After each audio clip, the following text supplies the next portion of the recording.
भगवान शिव और नारद मुनि के संवाद में ब्राह्मणों की दिनचर्या का वर्णन। सौती कहते हैं, शौनक जी, देव ऋषि नारद ने भगवान शंकर से श्री हरि के स्तोत्र, कवच, मंत्र, उत्तम पूजा विधान, ध्यान तथा उनके तत्व ज्ञान की याचना की।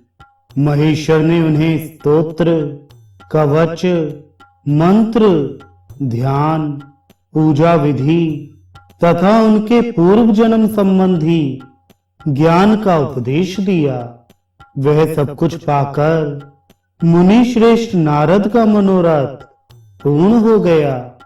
उन्होंने अपने शरणागत वत्सल गुरु भगवान शिव को भक्ति भाव से प्रणाम किया और इस प्रकार कहा। नारद जी बोले, वेद वेत्ताओं में श्रेष्ठ प्रभो, आप ब्राह्मणों की दिनचर्या का वर्णन कीजिए, जिससे प्रतिदिन स्वधर्म पालन हो सके।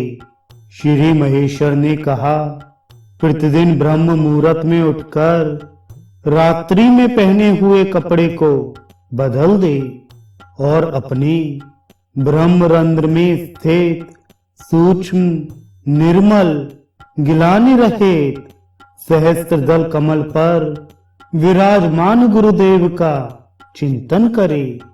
ध्यान में यह देखे कि ब्रह्मरंध्रवर्ती सहस्त्रदल कमल पर गुरु जी प्रसन्नता पूर्वक बैठे हैं, मंद मंद मुस्कुरा रहे हैं। व्याख्या की मुद्रा में उनका हाथ उठा हुआ है और शिष्य के प्रति उनके हृदय में बड़ा स्नेह है। मुख पर प्रसन्नता छा रही है। वे शांत तथा निरंतर संतुष्ट रहने वाले हैं और साक्षात पर ब्रह्म स्वरूप हैं। सदा इसी प्रकार उनका चिंतन करना चाहिए। इस तरह ध्यान करके मन ही मन गुरु की आराधना करे।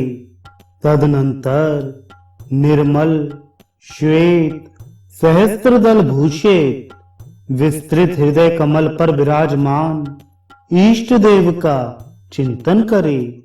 जिस देवता का जैसा ध्यान और जो रूप बताया गया है, वैसा ही चिंतन करना चाहिए। गुरु की आज्ञा ले समयोचित कर्तव्य का पालन करना चाहिए।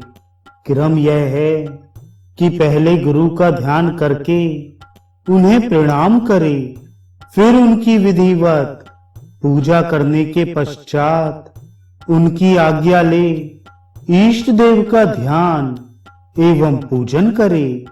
गुरु ही देवता के स्वरूप का दर्शन कराते हैं। वे ही इष्ट देव के मंत्र, पूजा विधि और जप का उपदेश देते हैं। गुरु ने इष्ट देव को देखा है, किंतु इष्ट देव ने गुरु को नहीं देखा है। इसलिए गुरु इष्ट देव से भी बढ़कर है। गुरु ब्रह्मा है, गुरु विष्णु हैं, गुरु महेश्वर देव हैं, गुरु आद्य प्रकृति ईश्वरी दुर्गा देवी हैं, गुरु चंद्रमा, अग्नि और सूर्य हैं, गुरु ही वायु और वरुण हैं, गुरु ही माता पिता और सुहृद हैं तथा गुरु ही पर ब्रह्म परमात्मा है। गुरु से बढ़कर दूसरा कोई पूजनीय नहीं है। इष्ट देव के रुष्ट होने पर गुरु शिष्य अथवा साधक की रक्षा करने में समर्थ है, परंतु गुरुदेव के रुष्ट होने पर संपूर्ण देवता मिलकर भी उस साधक की रक्षा करने में समर्थ नहीं है। जिस पर गुरु सदा संतुष्ट है, उसे पग पग पर विजय प्राप्त होती है और जिस पर गुरुदेव रुष्ट हैं उसके लिए सदा सर्वनाश की ही संभावना रहती है।